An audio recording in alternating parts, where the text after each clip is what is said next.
everybody. Welcome to another Exposé Online YouTube video. It's another interview today, and we're delighted to be joined by former Exeter University student Johnny Fisher, who's now 1-0 in his professional career after the weekend. Johnny, thanks very much for joining us. And first things first, congratulations on the weekend. It's a brilliant performance. First round knockout. Got to be happy with that. Yeah, no problem. Thank you for having me on. I'm really happy. A bit of pressure's off of me now, and I'm just excited to see what I can do next, Harry. And if you don't mind, then we'll just start right back at the beginning. Then, obviously, I know when I spoke to you earlier in the year, you said the pandemic had almost sped up that process of going pro. But how have you found that transition from amateur to professionalism, especially with all the COVID restrictions at the moment? I think obviously it's weird at the minute because there's no one in the gyms. It's just the boxers who are in, and that's a bit weird in itself. And there's no crowds at my last fight as well, which is a bit weird as well. But the main thing is for me is when I was doing that ring walk, I felt as relaxed as I've ever felt, even as an amateur.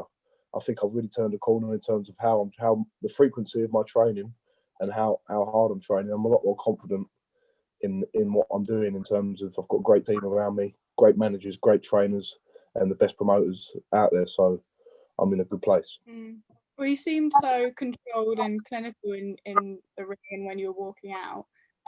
How do you think you handled the kind of expectation of it being your professional debut when you were going through training and when you were going into that fight? My managers were telling me after the fight, they said, John, we didn't want to let on to you how much pressure you did have on you. We didn't want to keep saying it. But for someone on their debut, not many people get to make their debut on Sky Sports. They have to work up to it. And he said, we all knew in the back of our heads that you've got so much pressure. Like Tyson Fury was shouting me out. My idol, Lennox Lewis, was giving me a message and stuff like that. So I had untold pressure on me. But when I got to fight night, I felt nice and relaxed, and I'd done the job that I had to do. So I just showed that I could deal with that pressure. And that's one of the main things in your debut. You've got to show that you can deal with a big occasion. And obviously in the build-up then, how long ago was it that you found out you would be on the undercard, and what were the first reactions for yourself when you found out, obviously, that's when you were finally going to be able to make your debut? I found out at first it was going to be on the Anthony Joshua undercard for AJ versus Pulev in December, but because my license it took a while to come through. And then it was going to be January, and COVID stopped all boxing shows in January.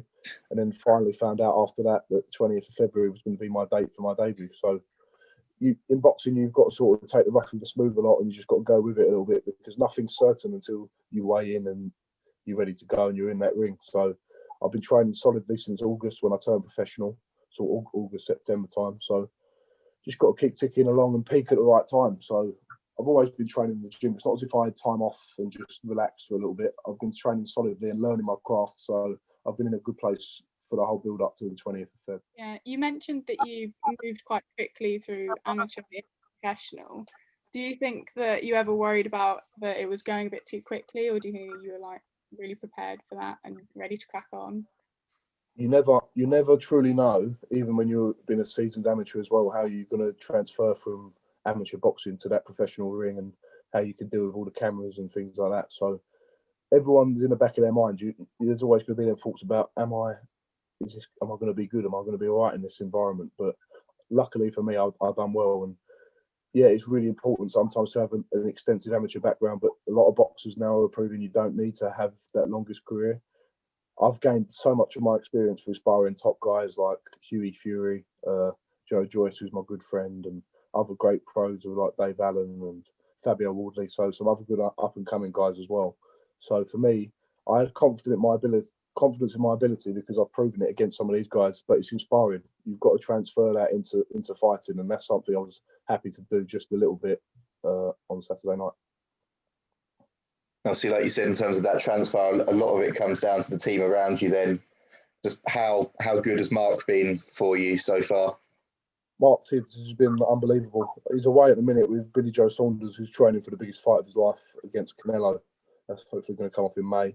So he's always been at the end of the phone with me. And luckily as well, I had his dad, Jimmy Tibbs, training me for the last couple of weeks as well, who's just a legend of boxing. He's like boxing royalty. But the man who helped me the most is Steve Andrews, my assistant coach, and we've got a really good understanding as well. So what's good about my team is it's not just it's Mark Tibbs or no one else. I've got Steve Andrews, who's a great coach, Jimmy Tibbs, and Steve Andrews' dad, Ian Andrews, as well. So there's a great team of trainers. But on top of that, I've got a great team of managers, the best managers in the world, and then on top of that, I've got the best promoters in the world. So I'm in a very, very fortunate position. You spoke to Harry a little bit before the fight about, and you mentioned the bubble that you were in. What's that like? Because I mean, from my perspective, I have no idea how boxing is working with bubbling. So as soon as you get to the hotel, so I got to the hotel on a Wednesday, you do your test and then you go to your room for 24 hours. Don't see anyone for 24 hours. So it's quite nerve wracking. You could let your thoughts run away with you if you're thinking about the fight. Then you let out the bubble. And there's like a little bit of a canteen area. There's a games room. There's a cinema room. And there's a few other little bits. But all the fighters and all the teams, it's weird because in boxing you don't normally do this, but all the teams are mixing together in a little bubble. So you could be walking around for breakfast and your opponent is sitting next to you and you sit like for 4 or 5 days. It's like that. So it can be quite intense, but that's the nature of how we've got to do it now if we want to get fights on. But hopefully soon we'll be able to go back to normal and have crowds back and everything. But the bubble was really good. I really enjoyed it. But you're just constantly thinking about the fight. In normal times, you can weigh in or you can do your little bit of media, then you can come home and switch off. But in there, you've got nowhere to switch off. You're just constantly thinking about fighting. So you've got to be able to deal with pressure. And like you said, obviously with all the fighters sort of mingling with each other as well, then how, kind of touched on it, but how challenging was it sort of seeing Matt Gordon in the build-up, knowing that obviously on Saturday you two were going to be coming to heads in the ring? Yeah. Listen, in the past, as an amateur, you might try and stare someone out if you see them every now and then and just be really aggressive towards them. But I'm a professional now, and you don't need to do that because boxing's about staying calm and staying relaxed. And I'm not a bad, horrible person either, so I can't just be horrible to someone the whole time.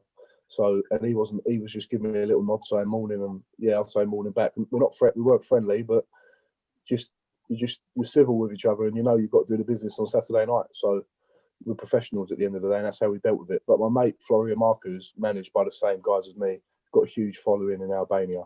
One of the guys came up to him who he was fighting and he said, "Good morning," and he went, "Not morning," like that, just taking the nick out of him. So I was like, he's crazy, but I don't want to be involved in any of that. I think my style was a lot more relaxed, and I think I done it handled it the right way because Matt Gordon's a really nice bloke as well. Yeah, you definitely seem to have a lot of respect for him afterwards. Yeah, definitely. I'm respectful towards him as well.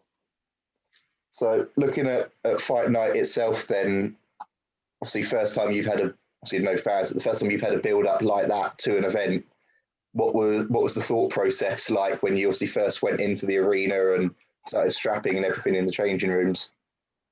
I just thought, wow, this is not many people get to experience what I'm about to experience. I actually got that feeling on when I was let out the testing bubble area for the first time, and I saw a big poster of myself, and I was like, wow.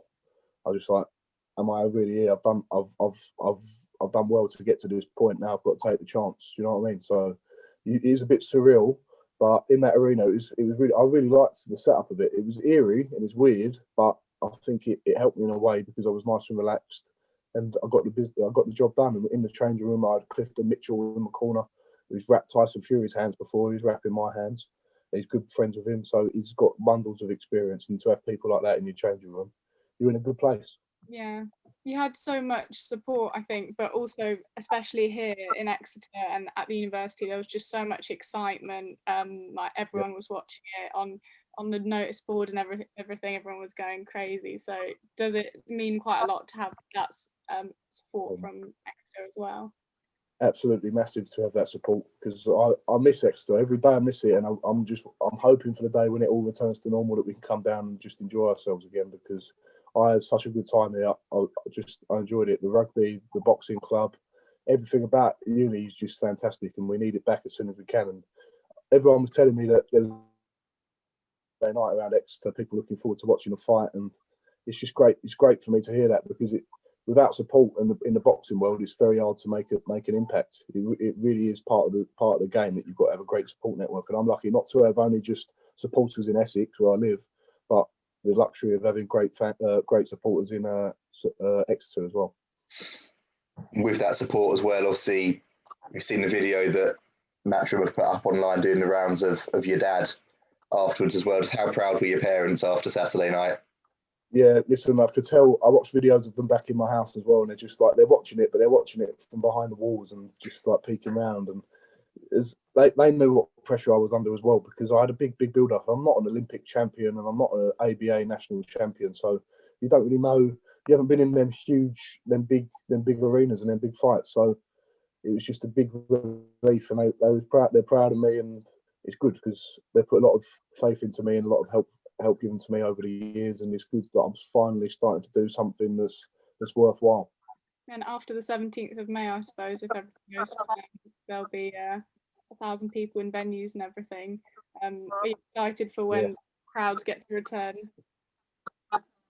Oh, I can't wait. It's going to be unbelievable, because I sold about 500 tickets to the Exeter varsity when we done it in November 2018, and I've got a lot of interest of people who want to watch. So when we will have crowds fully back, I think I could do well over 1,000-2,000 tickets, which would be unbelievable to have that amount of support in the stadium, or wherever it is.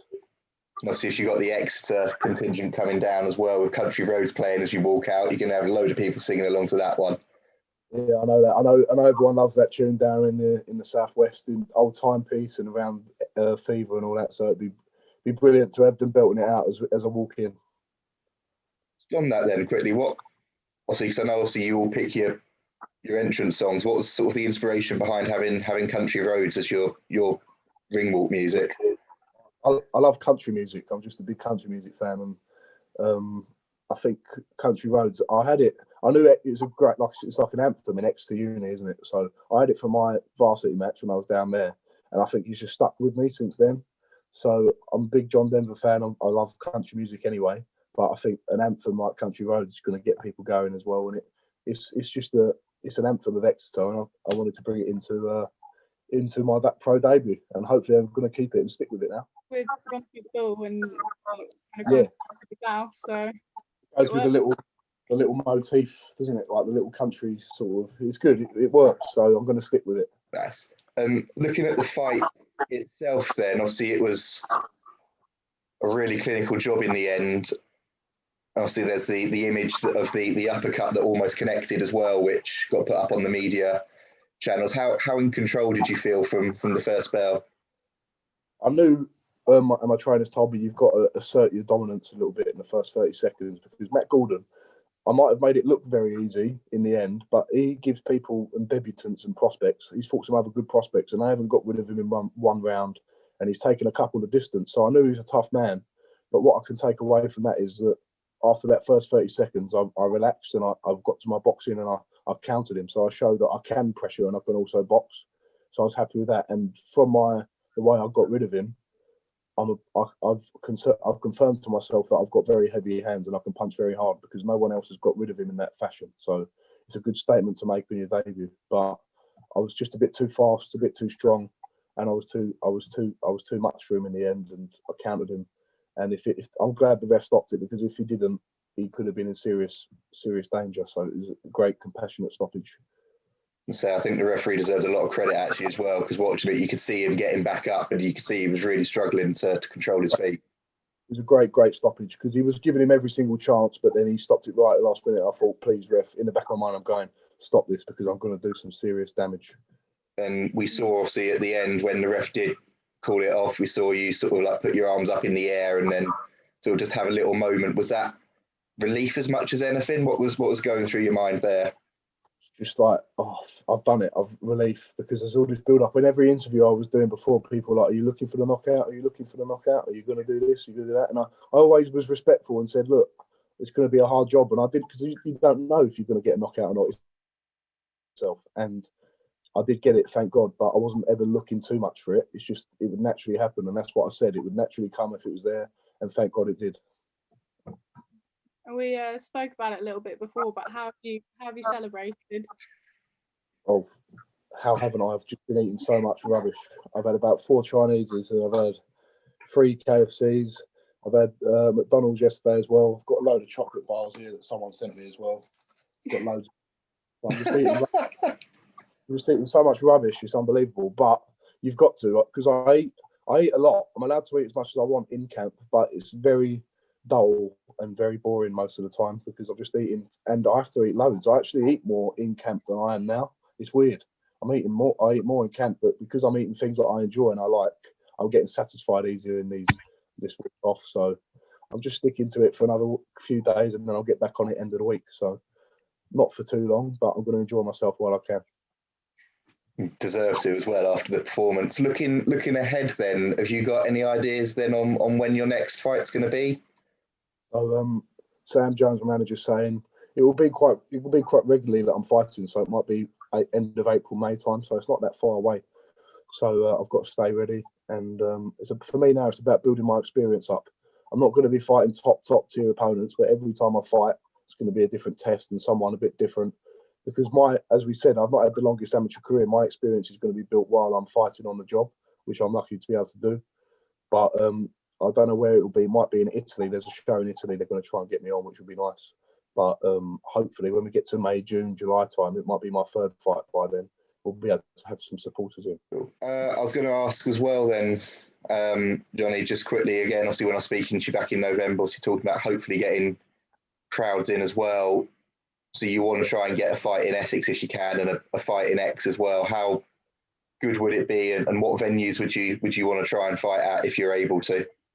Oh, if it was I'm thinking about Exeter. I fought in Lemon Grove. I think that might be a bit too small this time, but I really enjoyed the Lemon Grove. I loved it.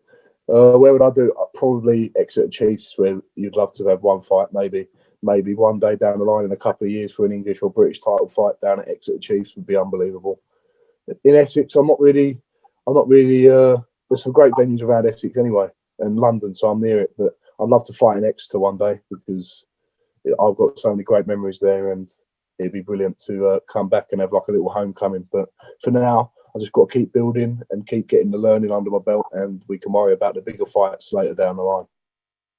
And looking ahead to those bigger fights as well, obviously, like you said, at the moment, it's all about building and getting that experience under your belt as well. But what are your aspirations? And I suppose it's a silly question, but where do you want to try and get to in, say, 3 years' time, 5 years' time? Of course, when I'm looking down the line, I'm very young, so for a heavyweight especially. Heavyweights, like my mate Joe Joyce is 35, 36, so he's in his prime, is considered in heavyweight boxing. So I've got 15 years if I want it. But obviously I want to get to the top of the heavyweight division. Obviously, that's a given. But 3 years' time is a good sort of ballpark, I think, for like English British title level. If I get a British title, I'll be over the moon because it's just such a historic belt.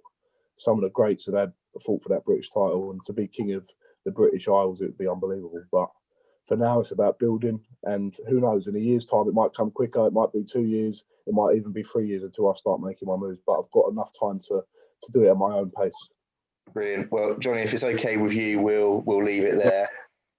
Thank you very much for joining us, and again, massive well done Saturday, and hopefully we'll see you in the ring again soon.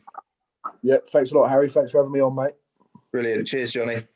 Cheers. Thanks, Elise. Thanks, Harry. Cheers. Cheers, mate. Bye. Bye. Bye.